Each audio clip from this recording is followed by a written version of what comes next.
Okay, it is 2:15, so we're going to go ahead and get started there. That was the kickoff time. Well, my name is Stephen Wilson. I am Strategic Advisor for Cirrus for Northeast Iowa, and I have the privilege to introduce Courtney Smock as our speaker this afternoon workshop. Courtney is a founding partner and organizational design consultant at Slingshot25. She's at her best when she's designing, facilitating, and coaching.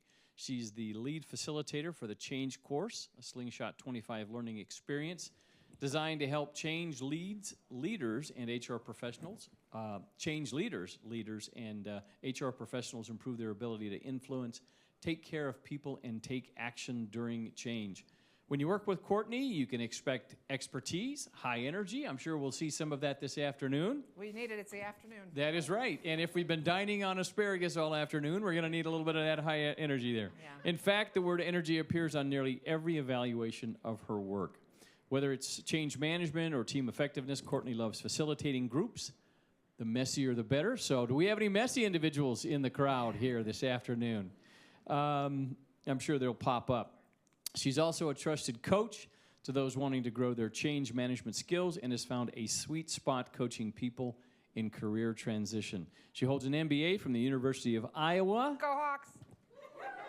Little dangerous in the center of the state to say that, but I have a lot of tuition money going to the University of Iowa. That ends the introduction. I probably should have looked at that first. And then I could have gotten really creative and messy, maybe. Dang it. Well, I'm not linking your clothes. And she is an IPEC certified coach. So also, I will note, we do have that evaluation at the end, so please fill that out. That'll definitely help Courtney and help us as well. So without further eloquence, welcome, Courtney. Thank you. Hi, everyone. I don't know how many people in the room send tuition money to a college, but it makes you a fan real fast, right? Go Hawks. Oh, yeah. Go Hawks. I got 2 at Iowa and 1 at Northern Iowa, and no Iowa State people, but I'll still cheer for you because why not? It's Iowa. Hi, everyone. How is your day? Do you have energy? Like you're just like, bam, bam, bam, great things are coming at you all day? I am thrilled to be here. Please take the change assessment if you want. I'm basically going to get your email and send you more info so you can get a hold of me if you need to. And maybe I'll give you some insights. I'm going to start my talk. We're going to talk about leading change. I wish I would have made a more TMZ title for this thing today. Do you know what I mean by a TMZ title? Like change or die or something like that? No, I'm just going to talk to you about leading change. Slingshot25. Let me just, does anyone in this room know me other than Sarah? Sarah knows me. Okay, well, Sarah, I got 2 Sarahs that know me. That's great. All right, well, you're all going to know way too much about me in about an hour, but that's okay. I lead a company and a partner at a company called Slingshot25. We do leadership development, coaching, and change. It's our business. We say at Slingshot25, change will get you into a mess, and leadership will get you out. And we believe it's about the only thing that's going to get you out. How many of you are in a mess because of change? You can look side to side. Your boss knows you're in a mess. They work there too. I ain't telling secrets. Change will get you into a mess, and leadership will get you out. I can't say I'm straight out of corporate anymore. I said that 3 years ago when I started my company. I'm kind of out a while now. But when I was in corporate, I worked at Rockwell Collins, I worked at Pearson, I worked at McLeod USA when that was a thing. And I have done all the ATIONs. Do you guys know what ATIONs are? Transformation, integration, optimization, harmonization, I don't know. If you put an ATION on it, something magical is supposed to happen, right? And merger. I don't know why why isn't it not mergeration? Because obviously that's why they don't work, because no one put an ATION on the end of it. So acquisitions, mergers, you guys get the deal. I have been the change lead on business transformation at Pearson. We redesigned the whole business model of where we work. When I was at Rockwell Collins about 6 weeks before UTC bought us, I got a phone call from someone with a higher job title than me and said, hey, Courtney, we're about to go through the largest merger and acquisition in aerospace and defense history, and we need your help. And I said, that's supposed to happen in 6 weeks. What do you want me to do about it? Thankfully, it took like 6 more months, and I assembled a team and did lead the change management efforts the best we could on that merger and acquisition. And then in 2020, I started this company to go help other companies beyond the ones I've worked at do the same thing. I believe that we can do better when it comes to change and leading people through change. I'm going to tell you about that. And I'm going to give you guys some tips because you sit in the lean organizations, in continuous improvements, deciding things that need to be changed all day long. I have a great friend, worked with her tons of years at Collins. We were somewhere out east. I was doing a training, she was doing a training. We bump into each other like, remember that M&M commercial he runs into Santa? Like, oh my God, there you are. And she's been doing lean work for this site forever. And she loves her job and she loves what she does. And she said, Courtney, I need to take you down to where my projects are posted. Because they did like these big charts, right? You guys, please nod if you guys have like big, yeah. I know what y'all do. And she said, I call this the hallway to nowhere. She said, all these ideas, all this work, all this stuff, we don't have people like you helping us. And all this stuff is not getting traction. We lost momentum. We're not actually climbing out and doing the stuff that we put on the poster. Because you got to get past the decision, the idea. You've got to manage the change and get people to adopt it. Can I get a yeah? Yeah, all right. So let's talk about how you do that.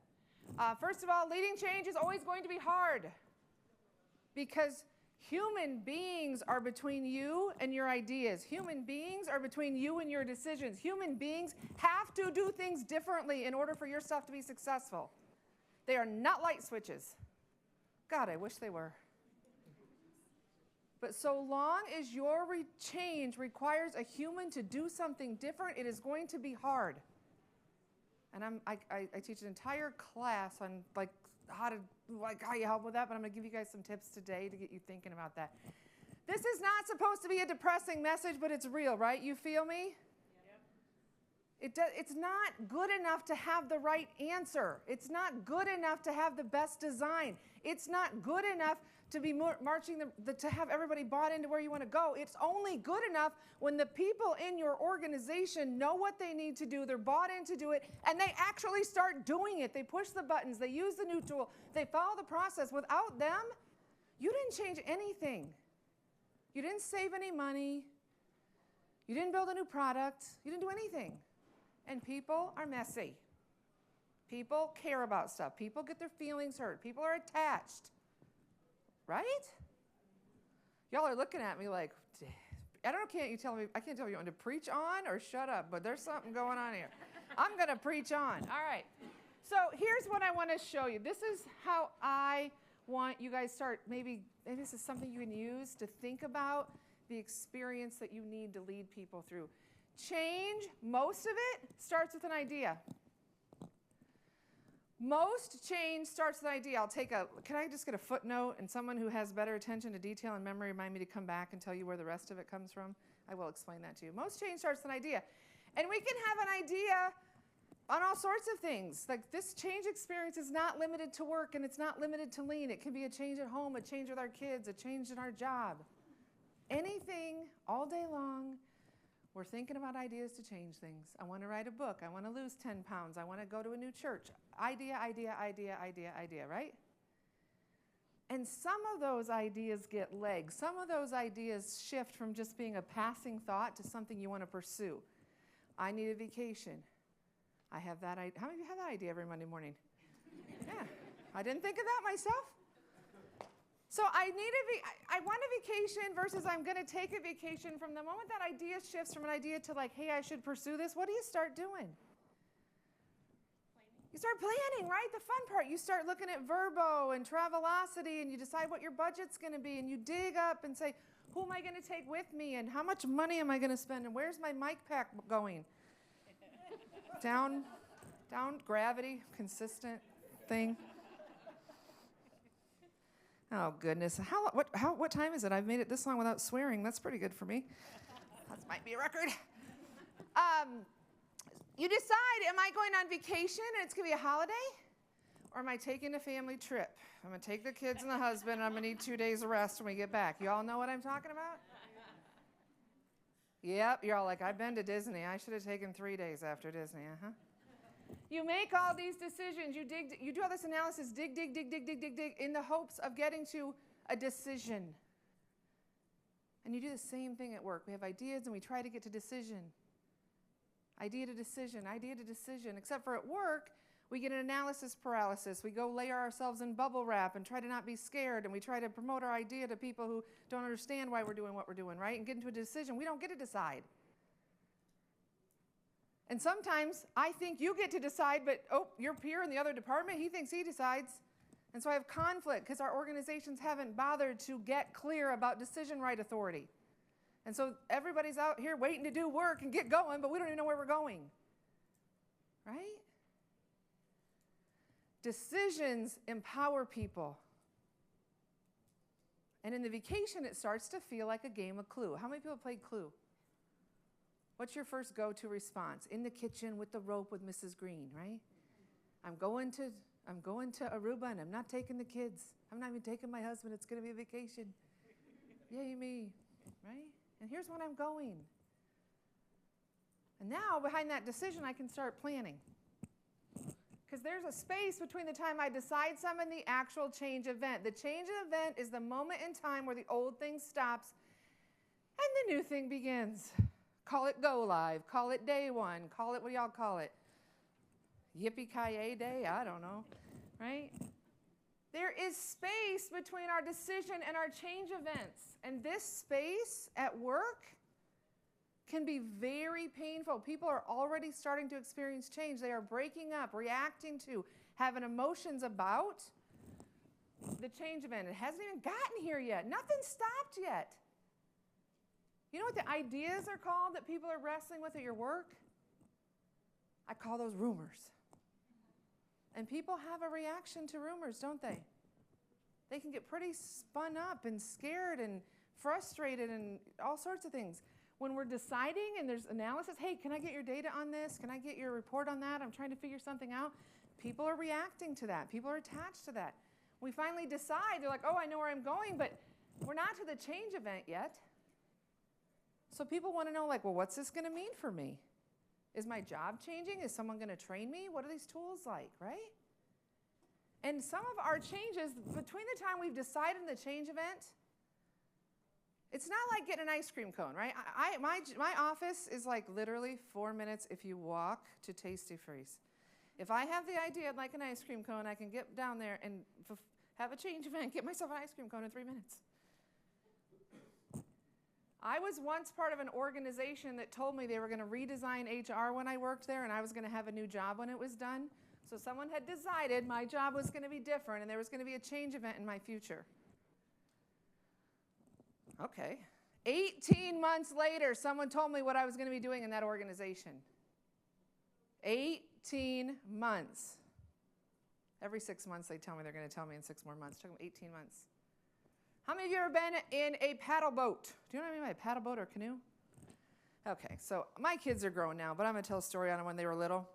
Hottest days of the year. I live very close to a beautiful state park called Pinnakin Ridge. I'm from Cedar Rapids. If any of your campers, go to Pinnakin Ridge Park. It's beautiful. They have paddle boats there. Hottest day of the year, my kids always want to go in the paddle boats. Paddle boats are hot contraptions of death. But okay, fine. So what happens when you get on a canoe or paddle boat? You're standing on the dock, right? All safe and hot, but safe. And then you step, you put 1 foot in the paddle boat, right? And for a split second, if someone were to pause time between, you have 1 foot on the dock and 1 foot on the boat, if someone were to hit pause right there, what would they see going on in your stomach? Huh? Louder for the people in the front. Well, what's going on in your stomach in that moment? Nerves, uncertainty, butterflies, anxiety. Should I jump in? Should I go back? Should I get in the water? Right? For 18 months, my employer said, hey, Courtney, you just hang out right there, like learn to limbo. Because you can't go back. We told you your old job's not going to be there. The new one's not ready yet, but just be productive, will you? And I was. I found ways to carve out work, and I did not get a six-pack of abs. One should have gotten a six-pack of abs out of that, but I did not. The space between decision and event drives collective anxiety in your organization. You all are working on projects right now that people know something's going to change and they want to know how it impacts them, and they are feeling it. They're anxious, they're worried, they're trying to figure it out. Man, the rumors are hot, right? Because our brains don't like not knowing. So they're trying to figure it out. You following me? Man, we did all that. We haven't even changed anything yet.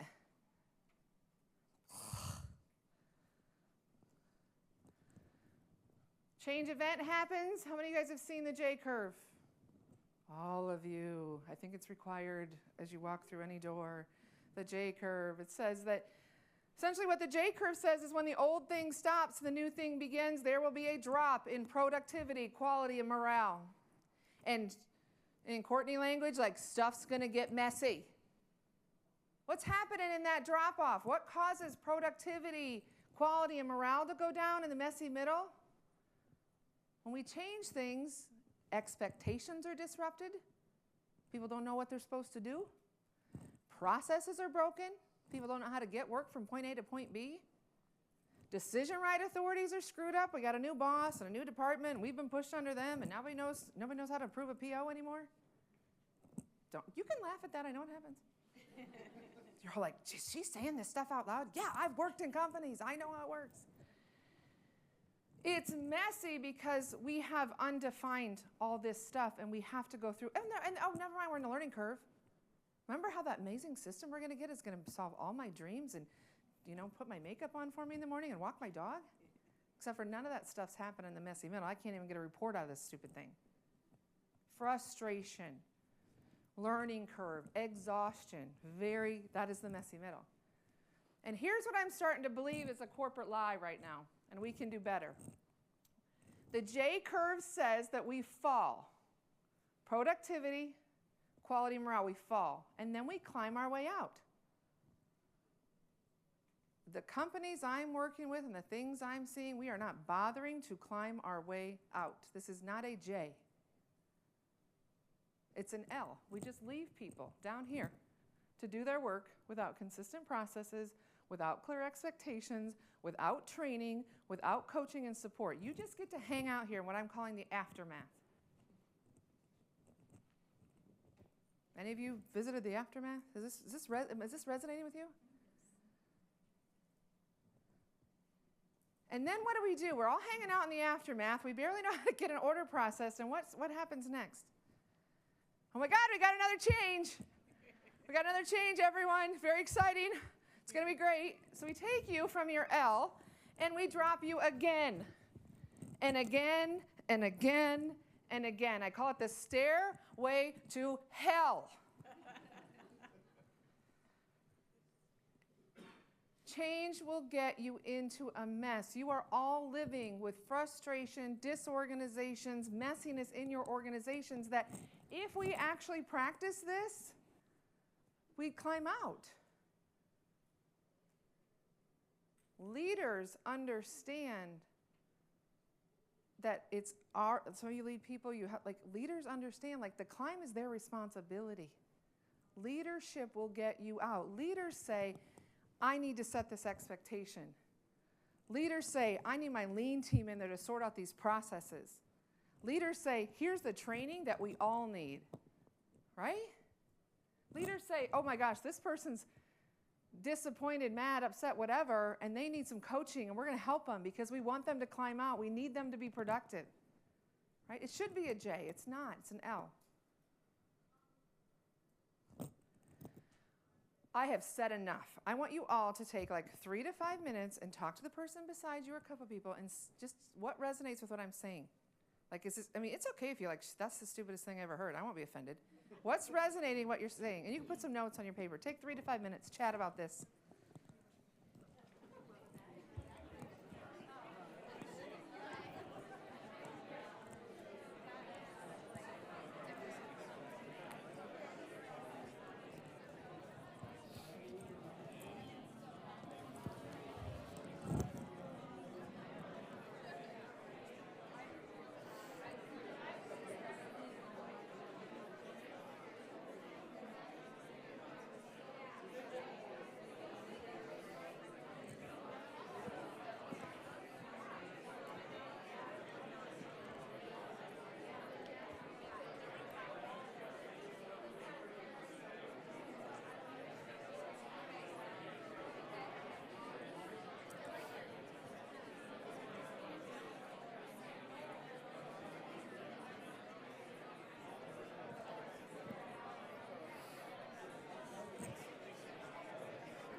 are you? I'm good. A little tired.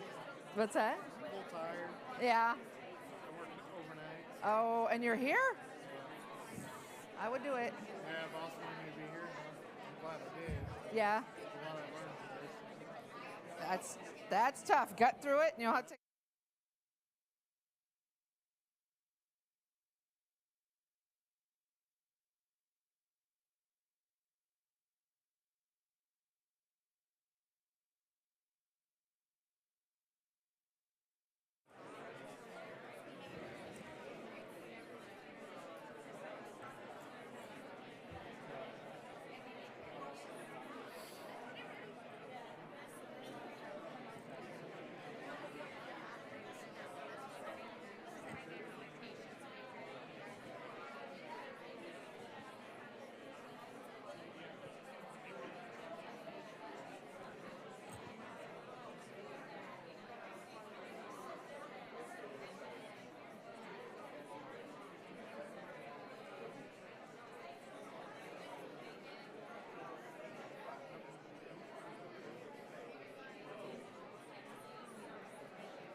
All right, take one more minute.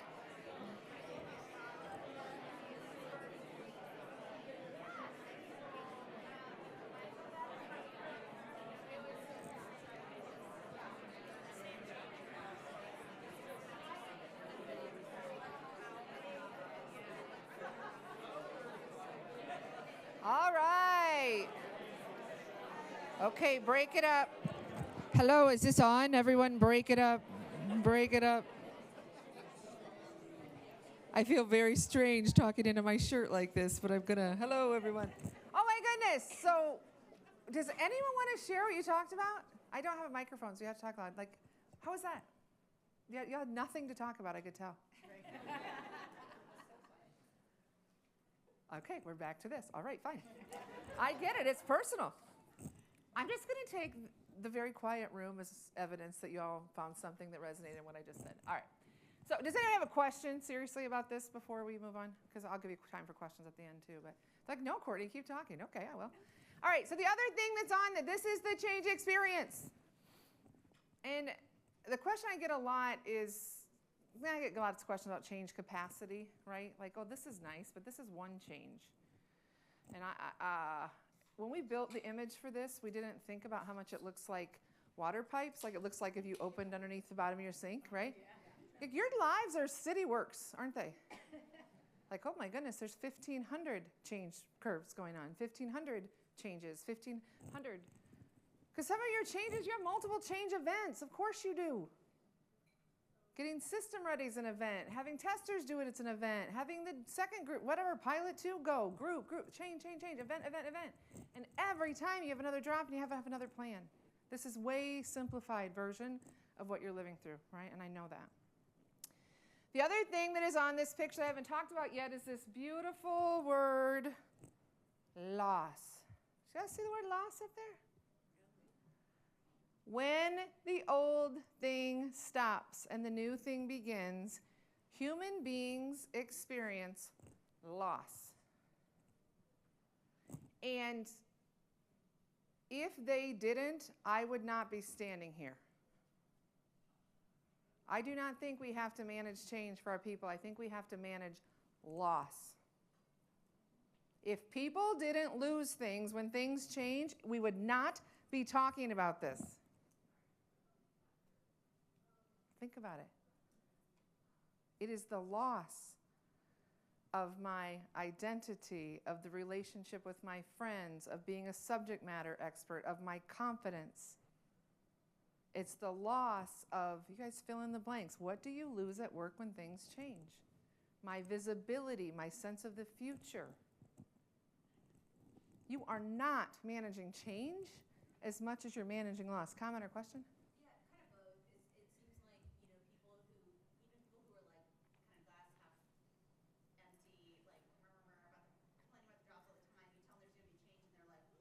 Oh, yeah. Yes, routine is a loss, right? So I cut my teeth in change management and IT. And all of you guys want to have people fall in love with your tools? Tell them you're going to take them away. I cannot live without Lotus Notes. I know, this is how old I am. A third of the room laughs at that, and it's because it's funny. The rest of you are like, I was born after Lotus Notes, and that's okay. We love you too. Right? Like, people are very attached to the same thing they were complaining about yesterday. Now they're attached to it. Change is always going to be hard because human beings are not logical. They are not rational. They are attached to what they know. They are attached to what they're comfortable with. They are attached to wherever their thermostat is set, that's where they're attached. They're attached to complaining about your process. They like doing it. That's what they know how to do.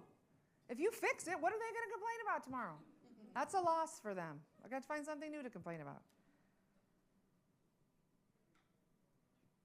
Whether you pick it or someone else picks it for you, change is a loss for people. Isn't that weird? Like, I want this thing. I want this. So shouldn't I just be all happy? No. It's not how it works because you're a human being and you're attached to what is. When I think I already mentioned my children. I give this talk, I get confused about who I said what to. I usually say bad things about them in this class, so don't worry, I don't invite them. They go to college, right? So they're in, oh yeah, I mentioned Iowa State, go Hawks. There, I'm back. See how I did that? When they were in high school and I was teaching this, there would be days when like they'd ride in the car with me and I would be like, oh, they're going to college and that's so great. And then I'd be like, they're in the car with me. I'm like, they're never gonna ride in the car with me again, right? I'm like, I want them to go to college, don't I? This is like what I've been dreaming of. But I'm sad. And here's why leading people through change is hard, is we are capable as humans to experience wildly different emotions about the same thing. We can be excited and scared about the same thing. We can be wildly happy about where we're headed and gonna miss our neighbors when we move, right? We can be excited about the new job and scared that we're not gonna be able to do it as well as we did our old job. Bitter, sweet, English word, language, right? Bitter and sweet, same time. We have to be able to hold this idea of two different emotions about the same thing. What do you think a skydiver feels? I mean, I have a judgment about skydivers. I would never do that. Anybody ever jumped out of a plane? Okay, so I'm guessing scared and excited, right? Skyded, Sydney calls. My Sydney calls that. So you're skyded and crazy. Psst, crazy. Right? This is humans. So yeah, you're like, yes, they want the benefit of what you're doing. They hear you. But right now, they don't know if they have a job here. They don't know if they're going to be as important. They don't know where their boss is going. They don't know where their friends are. And that is a loss. And human beings, when we experience loss, we experience, I'm going to say the F words, feelings. The most unsafe thing you can talk about in corporate, feelings. People have feelings. I don't know what y'all thought I was going to say. Clean it up. I haven't even sworn yet. Come on. When I lose my subject matter expertise, how might I be feeling? You can shout it out. Mad, sad. Oh, 3. Mad, glad, sad. Those are our favorite human emotions. Mad, glad, sad. I'm disappointed. I'm frustrated. I'm resentful. Like, why I like being able to answer people's questions. Why'd you touch my tools? Who did this? Right? When my boss, who has sponsored me and supported me and mentored me and found me cool opportunities and I knew I was cared about at work, gets a promotion, I should be really happy for them, right? But I'm kind of sad for me because I've lost that visibility. I've lost that connection. I feel like I've lost that sponsor. I can feel both of those things. And where we can be more caring, more helpful, process through change faster is to think impact assessment if you're a change person, proactively anticipate who's going to lose stuff, what are they going to lose and how are they going to feel about it. And then if you really care, how are you going to help them with that? You are not going to change your decision. Oh, they're going to be disappointed. They got to go through a learning curve. Let's not do that. No, it's not that. It's just saying if they are going to go through a learning curve and they are going to be tired and frustrated, I'm their leader. I care about them. I'm going to make sure I check in on them. I'm going to see if they have enough energy for this. I'm going to see if there's anything I can do to help. I'm going to tell them, good job. Holy smokes, you got something done today. Woohoo. We weren't doing that yesterday. You shipped something? Woohoo, right? There's a business unit on one of the acquisitions I've been a part of, doesn't matter where like people didn't get paychecks for a few days. When we finally got, I know, seriously, I've lived through a lot.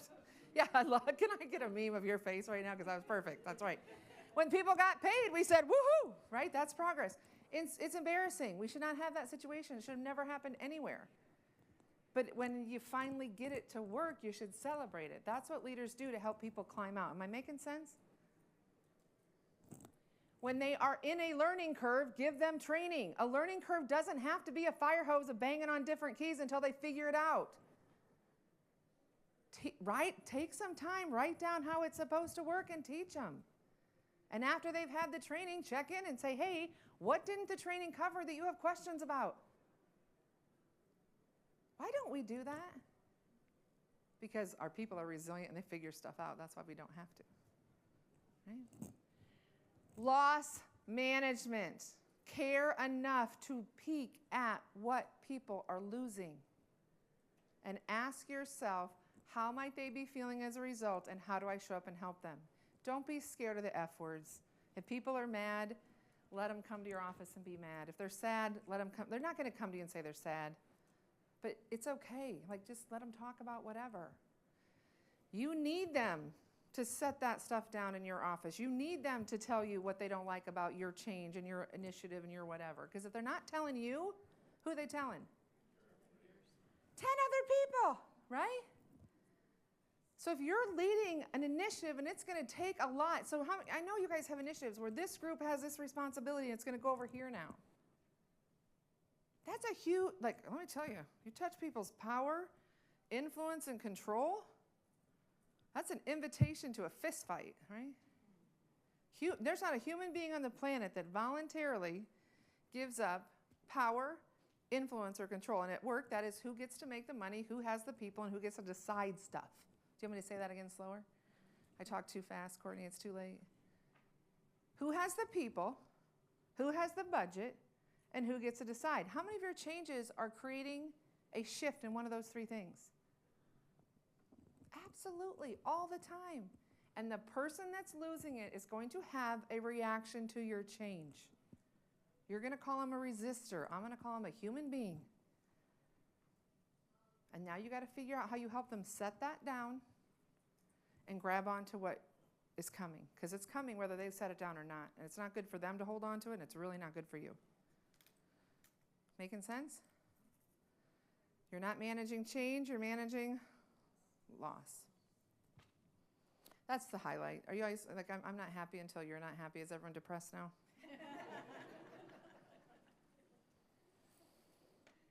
I'm going to give you a homework assignment, something you do on your own just to practice this. Just take a change that you're going through and put your name on, like, make 2 columns on a piece of paper. You can do this right now and go home and fill it out later.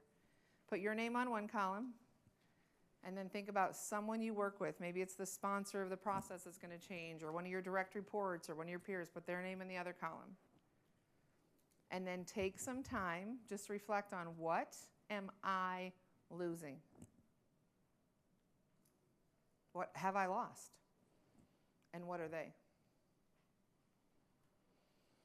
And most of the time, I do this exercise all the time in my training class, all the time, people, every time the energy in the room goes from like, yay, she's cool, to like, because people don't like to look at what they've lost. People don't like to look at the fact that they're disappointed. People don't want to see that they've been angry or resentful about stuff. It's not fun to look at your humanness. But I'm going to tell you a secret. If you don't, whether you look at it or not, carrying it around is impacting you. If you are resentful and mad, and you got this little bag, imagine your Target bag of resentment and anger, do you really think people don't see it? Think about people that you work with that are resentful and angry. You see theirs, right? Yeah, you do. They're not bad people. They lost something, and they've never had it acknowledged. They've never had it validated. They've never worked with someone who cared enough to help them figure out how to set it down. And as long as you're carrying that around, you cannot have capacity to grab on to whatever the potential of this thing is. You're full. Your bags are packed with resentment, anger, disappointment, fear, whatever, anxiety. You cannot. You just can't. Where you focus, your energy grows. Like if you're focused on that stuff, you can't see like, oh my goodness, I might get to learn something. I might meet some new people. We might actually deliver this product and get ahead of our competitors. I can't see that because I'm still mad. My focus is over here about these idiots that did this thing that I don't believe in. You know, you guys work with them too, don't you? I know. Loss. Someone asked me a question. I don't think there's anything else I want to tell you about that. Any questions, comments? So you're not happy then? I'm not happy until you're not happy. Okay, do your homework. Let's talk about this. So this is the messy middle. I'm not going to spend a ton of time here, but I think they give you the slides, or you can take a picture of this. The messy middle, these are the kind of things. This is what it feels like to be working in your world. As you skim through this chart, I know it's an eye chart. Friction, lack of clarity, lack of decisions. I've already talked through this. That's why I'm not going to spend a lot of time here. This is where you live. Your confusion, resistance, friction between groups is high, and your ability to perform and get things done is low in the messy middle. It just is. Until we get that clarity, that's where we're at. This messy middle, like after things have dropped off and we haven't climbed out yet, this is the place in your change process where the most faith in leadership is lost. I'll say it again. This is when the most faith in leadership is lost. Why is that? Do you see this? Here's what it sounds like. Up here, when it was an idea and a decision being communicated, and we're going to save money and save the world and save the trees, and it's all great, everyone's like, yeah, let's do that. And then we actually had the old thing stop and the new thing begin, and we're in the messy middle, and it's confusing, and it's frustrating, and I can't even get a simple report done. People are saying things like, whose idea was this anyway? Right? How did they ever think this was going to work? Right? These are the sentiments of an organization who's losing faith in their leadership, and they should. Because we need to be climbing out. And those same leaders that were saying, who made this? Have you guys ever had this? They're saying, hey, why is everyone still talking about that upgrade? Like, that was over 3 months ago. Why are they still talking about that? Oh my God, we're still in the messy middle. Nobody knows how to use it. But they've moved on. They're on to the next change. No one helped them climb out. We're getting ready to do another step down, right? We got another thing. We got to drop people off a cliff again.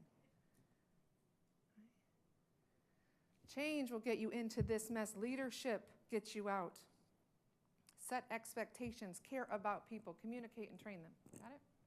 All right, that's enough time there. All right, so what's the end game when you are change planning? ABCs.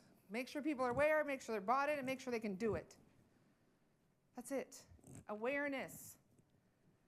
I'm going to tell you one of the most depressing things I ever heard. God, I am on fire today, Sarah. This is my friend Sarah Gorsh, business partner. She's like, Courtney, you are really lighting these people up. They're going to come flying out of here. How do we create awareness? How do we build awareness for what you're doing? Huh? Communication. It's an obvious answer, right? It's not the tax act lady on the corner. I mean, it works too. But yeah, just communication. So when we do change planning, we rely on communication. But change requires acknowledging and valuing people's losses. It requires changing people's thinking. It requires setting a new expectation. And here's the toughest thing you need to understand about communication. It only works for the people that already agree with you. Communication only works for the people that already agree with you. So if you're doing something and you're excited about your change and you send a message to everyone, the people that already agree with you are like, thanks, I got it. And the people that don't agree with you, you don't have them. They are not bought in and they are not participating in your change. If you don't believe this, I would like to see a show of hands of every single person in this room who has changed your political party due to a Facebook meme. Get them up. Wait, what? No. You know why? Because communication only works if people already agree with you. The only people reading your Facebook posts are people that already agree with your political party. The people that are reading your emails and getting support of your change are people that already believe in what you're doing. For everyone else, you've got to do something different. And so when your change initiatives are failing and people aren't participating and they're not bought in, 1,000,000 times over, people will say what? We got to send another email. We got to have another presentation. We got to tell them again. Dude, you've told them. They aren't listening because they don't believe you. And you got to figure out why. You got to create buy-in.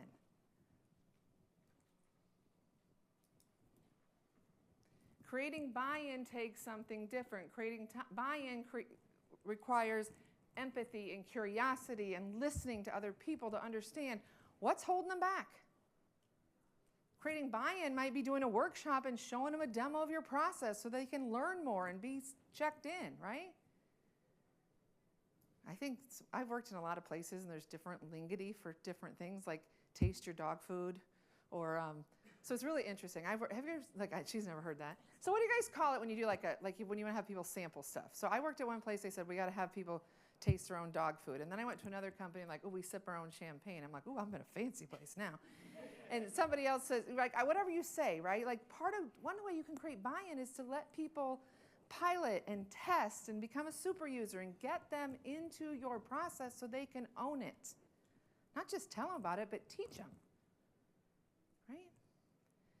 Buy-in, there's a scale to buy-in between compliance, which is please God, just have to do it or we're going to get sued or arrested or a fine. There's some stuff that's one end. And the other end's commitment. And when it comes to your change strategy, it's okay to be strategic and deliberate to say, you know what, on this one, if we could just get to compliance, that would be winning. We don't have to spend all this energy on change because we're never going to get them committed. They just need to comply right now. That would be great. My sister-in-law works in safety. She's like, oh my God, just do your things. Commitment's better. Commitment means in their mind and their heart, they want to do this. They're really bought in. And you got to be realistic and honest with yourself about how much time, money, and energy you can spend getting people to that place. But at a minimum, you just got to be willing to try it. Just have one little kibble. Right? One little kibble. You've got to create buy-in. And then capable. You can train and train and train and train and train, but if people don't have the skills, ability, the motivation, desire to actually do what you need them to do, they're not going to adopt it. And how are you going to know? You have to have a step in your change process that said, I set expectations, I gave him the skills.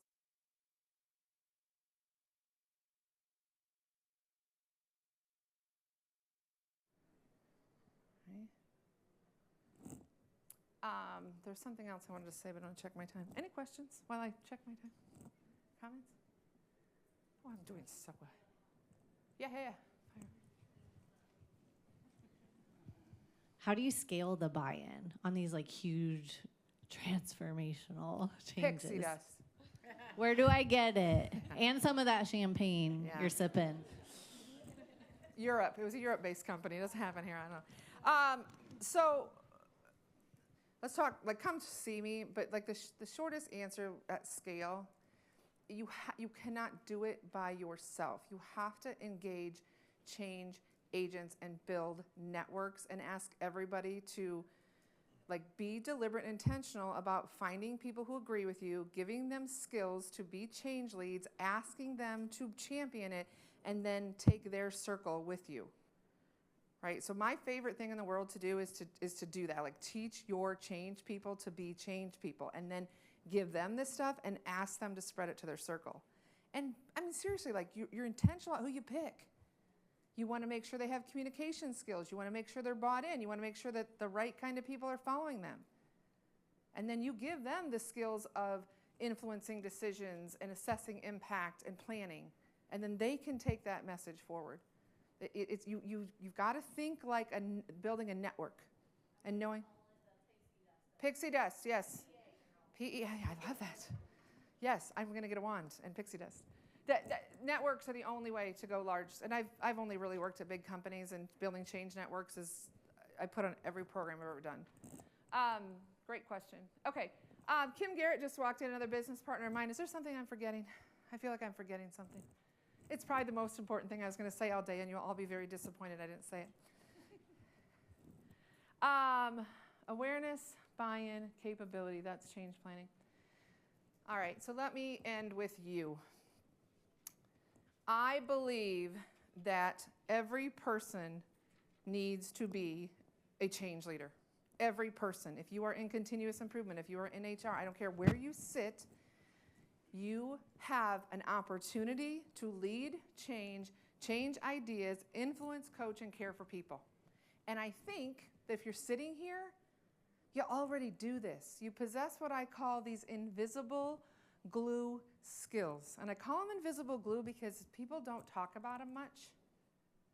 But you having these skills, practicing these things on a daily basis, bringing them to your projects is making a difference in how effective you are. And they are not the hard accounting skills, and they're not the, measure the quality. It is things like this. Influence. How many of you are really good at getting things done without explicit authority? You know how to position ideas to people. I love the smiles coming across. I see you. I see you. Influence is the skill of someone set up all the dominoes, and because you talked to so-and-so and you thought of this and you put the data this way, somebody else tapped them and knocked them down. And you take satisfaction and joy from the fact that, yeah, I know you pushed them down, but I did that. You think different. You stood up. You spoke up. You challenged. You had this thought because of the conversation that I had, the data that I brought, the perspective I brought to this. I didn't have to be the one to push dominoes down. Some people really like to be the person that pushes the dominoes down. Other of us, maybe we're crazy. I have all these skills. The very first time I ever experienced this, a long time ago, I went to a meeting. I had a point of view that we should be doing something a certain way. And I went into the meeting. I didn't even sit at the table. And I sat in the back. And I had all these meetings before the meetings, that you're not supposed to do. And I had everybody kind of rallied. And that room just went ping pong. Boop, boop. Said this that I told that one to say, and said that for this one to say. And this person countered that argument with something I told them. And they approved and did what I wanted them to do. And I was like, oh, I love this. Like, I don't need to be the one to decide. I love to influence. I like to shift things. I want to make a difference. And sometimes I'm not sitting in the right seat to make that difference. I don't have access to the dominoes. But man, is it helpful to my organization when I own my ability to influence and move things that I don't touch directly. That is a skill set, and most of you have it. If you're being successful in these jobs, you can't come from a shared service and make a difference without it. All right? System thinking. I don't have to say this in this room. Right? You see the whole thing, you see the holes, and you're not afraid to say, hey, what about this? When we change that, X is going to fall onto Y, and Y is not there anymore. What are we doing about that? And you see the whole thing, you see the holes in it, and you're willing to say, hey, let's talk about this now and not wait until it breaks to try to fix it reactively, because that's going to take more time and it's going to cost more money. See the hole, see the parts, and you raise issues around it. You're a chaos pilot. What's a chaos pilot? I made that up.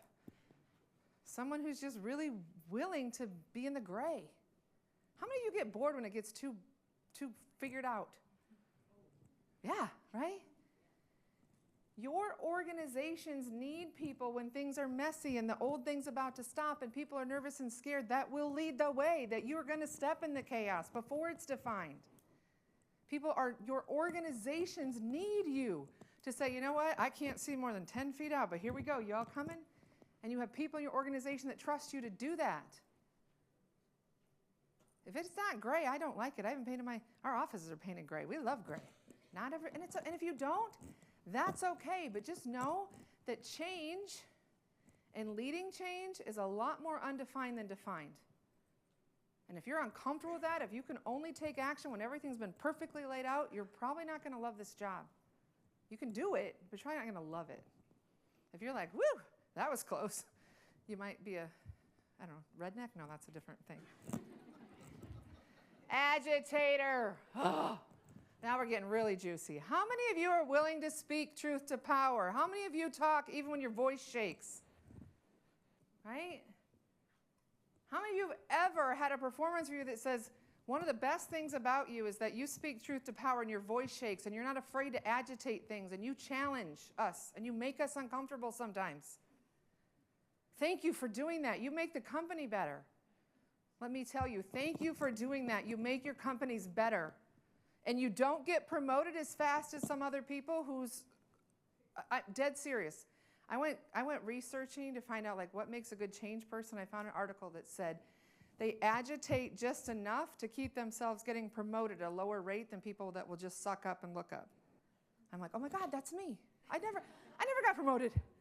I had to give myself a title. Go buy my own company. I'll build my own company. I'll call myself whatever I want. And if you care about climbing, that's fine. But if you care about making a difference, you care about telling the truth, you own this part of yourself. And I'm telling you, nobody, very few people, other than the people in this room and people like me, are going to say, that's the best part of you. And what you're doing for your organization, even though it's lonely and it's hard and sometimes you get a bruise, my friends used to say, oh, God, Courtney took a ball bat to a hornet's nest again. I get stung sometimes. And I don't swing at every hornet's nest. I'm not trying to be a jerk. But sometimes, let's tell the truth, and I'm willing to do that. And I want you guys to own that part of yourself because it matters to your company. It matters about making a difference. It matters to have the right things happen. And lastly, righteous responsibility. When I teach this in a longer format, I have a picture of 4 horses in a parade, and you just see their butts. Because it's, I worked for a lady once that said, hey, Courtney, this is not a parade, and we are not the pooper scoopers. But yes, I am. I have righteous responsibility. I know that it's not my job. And I know that long-term we shouldn't be doing this. And I know, but I'm going to pick up the thing in front of me that needs done. I'm going to do it. I don't care whose job it is. I don't care. The right thing to do right now is this. And I have a righteous amount of responsibility. I'm not going to do it forever. But right now, I really don't care about the rules and the order. I know to get from point A to point B, this thing has to happen, and I'm going to do it. If you want to give me a good Samaritan word, okay. Try not to be a martyr about it. Do you guys know what I mean by righteous responsibility? You don't have to raise your hands, but I know you. I can tell. We have this. It's part, I believe, when you mix these things together, these are the people in your organizations that make change happen. Whether it's you or other people, notice this. And if you have people that have these skills in your organization and they work for you, please tell them thank you. Right? See them, value them, acknowledge them. Whew. Okay, I want to leave it a couple minutes for questions. I have no idea if I did that. Oh, you bet I did. I'm so good. Tell myself I'm good. I don't have a boss. Did I tell you that? All right. So this, just to recap, go first, check in with yourself, see how you're impacted by change. Communicate your decisions. Get them made and communicate them. Set expectations. Please, please, please tell people what you need from them and train them and help them meet them. And then listen, acknowledge, and validate. And I spent a lot of time there, but you have to help people who are stuck in your change move forward, or they're going to be holding their bag of anger and not doing the work you need them to do. That's in summary. Who has a question? I've got something for you. Raise your hand, and I'll bring the mic to you so we make sure that we capture it on video as well. So, if you guys, while you're doing that, if you guys want more from us, we do have an online class. It's called the Crash Course in Change. You guys, we have an offer right now, $100, $99, whatever. Sign up. It's me. So if you like this, you can get more of it. If you don't, I wouldn't recommend it. But it's just a deeper dive into all these things. So I'll leave that up there. Who's brave enough to ask me a question like, oh my God, you put a quarter in and $1 comes out of this one? What do you got? Yeah. What's the other thing that... Oh, thank you. See? So I said most change starts with an idea. Remember that at the beginning? Yeah. See, now I wish I brought my can koozie. I'll give you a prize. I'll mail you one if you give me your address. Some change, the event comes first. It's called chaos. So if you've lived through a flood, a tornado, an emergency situation, the event happened. I'm from Cedar Rapids, Iowa. So when I teach this, the event happened a few years ago. We had a derecho. And the event happened first. And then we went back to get the idea. We all Googled, what's a derecho? And then we said, okay, what are we going to do about it, right? So chaos is the event happens first, and then we put the stuff together. And that's the exception. We don't hopefully your lives aren't all chaos all day, but if the event's happening first, and then you're scrambling to figure it out, that's backwards. You want to have an idea, do the analysis, make a decision, and get yourself ready for a change event. And then leap into the messy middle together. And, oh, we're going to climb out, right? Now living in this L stuff. We're going to climb out. Great question. Thank you. Anyone else? Please, up to the front. I love it when you make my workers run. Look at him. He's like, I'll get my steps in. Thank you. Thank you both. So many people want to be involved in that, like, idea making and decision making part of it, but sometimes it's hard to get them to come along through the drop and the climb with you. What is your advice for getting people, I guess, like, it's usually higher ups making the decision making. Yeah. How do you get them to come along with you? Yeah. What's your advice? So, are you talking about the decision makers or the people in the middle? Everything. Yeah. So, it's a little bit of a pixie dust answer, but if you think about your decision and you communicate in these steps, you communicate it, like you say, here's what we're doing and why, and you create a compelling why, you need to do that. And when you communicate your decision, you understand what it means to those people. You've got to start there. People want to know desperately, how does this change impact me? And we start our early communications not being able to tell people anything. Like, remember that 18-month example? Oh, we're going to do something cool, and you have to wait 18 months. So hurry up and figure out what it means to people so they can decide if they want to come with you or not. Sometimes people aren't with you because they just don't actually know what it means to them. And so you view it like, well, they're not with me. I'm like, no, they don't know. You haven't actually told them what they need to do different. You haven't told them who their new boss is going to be. You haven't told them what skills they need to build to be successful here. So hurry up and get to the part of your project where you can tell people what's needed from them. And then do an impact assessment. Like, ask yourself, if this person is going to have this change, what are they losing? Or this group of people, we just automated a third of their job function. You bet they're feeling lost, right? They don't know if they're questioning if they're valued. They're questioning what they're going to do tomorrow. You can answer the mail for this group by getting them in a room and saying, hey, we're changing this. Acknowledge. It sounds like you're probably nervous right now. This is probably scary for you. That's completely understandable. Now, let me tell you a little bit about the future and what it's going to mean to you. And then they'll listen. But if they have no communication, nobody's bothered to figure it out, of course they're going to sit back and say, they're going to sit back and worry. And they're not fighting you. They just need something from you that they haven't gotten yet. Does that help? Yeah. And then some people just, are never going to like it, and you all pictured someone in your head when I said that. That's a different problem. It's a different class. Any other questions?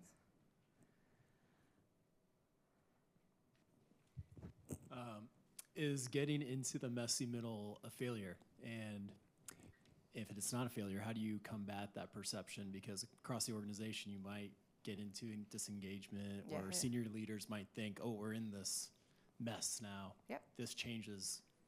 Yeah. We shouldn't have done this change. Yep, great question. Very first slide, change is always hard. I could have also wrote, change is always going to be messy. I had a leader once. He wasn't my favorite. When I put the J curve in front of him and doing some sponsor work with him, he's like, well, Courtney, if you're so good at your job, why don't you just flip this dip? Okay, I got to go back for a second and tell you what I told him. So flip the dip, Courtney. You're a change person. What are we paying you for? If you can't avoid the messy middle, then you're not doing your job, basically what he told me. We're managing human beings. They are going to have a loss of productivity. They are going to have a loss of quality. They are going to have a loss of morale because they're feeling disappointed, scared, whatever, right? Our goal is to not fall too far and not stay there too long. And it's why it's hard to make change feel great, because I can't flip the dip. And the path that he wanted me to go on, I drew a little line from the little change event to the light bulb that went like this. That's executive fantasy path. That's what that is. Everything else is going to be messy. If we communicate, train, and coach our people, they don't have to fall so far, and they certainly don't have to stay there for 18 months. But you can't flip the dip. Until everybody's AI and we're robots, you can't. It's not how it works.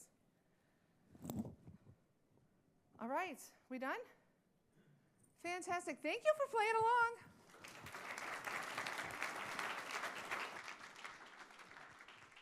Okay, thank you again for your participation. Thank you, Courtney, for your presentation. And again, make sure, can you put the opening slide back up there? So if folks do want to do the assessment, they certainly can. And then also there is the evaluation. So please take time to do that as well.